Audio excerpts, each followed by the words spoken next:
на прво. Да се вратам пак назад на што е пасивен објект. Пасивен објект не представува зграда или објект, туку представува стандард на енергетска ефикасност кај градежните објекти.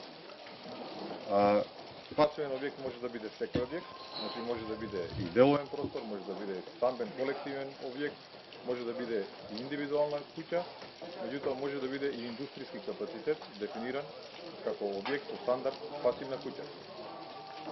Тоа подразбира неколку критериуми, меѓу кои е строго ограничената годишна потрошувачка за ладење и грејење, која не смее да биде повисока од 15 киловат-сати по метар квадратен годишно.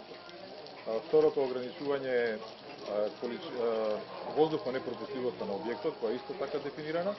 И третото ограничување е вкупно потрошената енергија на годишно ниво, која не треба да надмине 120 киловат-сати по метар квадратен од објектот годишно.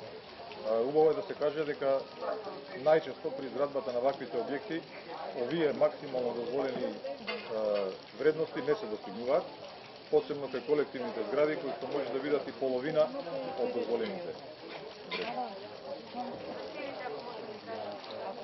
Па во споредба со она што е редовна градба кај нас, да кажеме од 80-тите и 90-тите години од минатиот век, према некои мерења за штедите на енергија за грејење и ладење достигнуваат и до 30 пати, додека кај овие нови енергетско ефикасни објекти кои што сега се промовираат и кои што сега се градат во Македонија, кои што некаде се движат во скалата до 100 киловат часови по метар квадратен годишно, јас ви кажав дека кај овие објекти до 15 киловати, значи некаде е разликата до 10 пати од енергетски ефикасните објекти. Нови.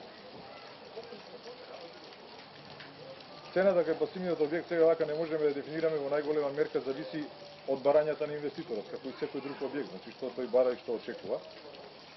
Некои досегашни искуства кажуваат дека се работи за проценти од 10 до 30% од чинењето на еден енергетски ефикасен објект по овие стандарди кои што денеска си применуваат. Што е разликата? Може да посочи на некаква разлика помеѓу пасивен објект и енергетски ефикасен објект? Дали се градуваат дополнителни материјали, поразлични материјали?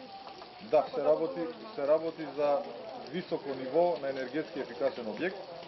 Најголемата разлика е што кај овие објекти нема стандардни системи на грејење, значи она што ние сме навикнати да го гледаме во нашите објекти, значи нема стандарден систем на грејење, нема стандарден систем на ладење, односно нема радијатори и нема климатизери. Потребата на енергија заради добро изолираноста и добрата воздухонепропусност на објектот е многу мала и таа мала количина на енергија може да се донесе со енергетски ефикасни системи за доведување на свеж воздух. Значи, основната разлика меѓу енергетски ефикасните објекти и пасивните објекти е токму во тоа, воздухонепропустливоста и контролираната промена на воздух преку кој што се доставува онаа минимална потребна топлина за да се загрее или студ за да се олади објект.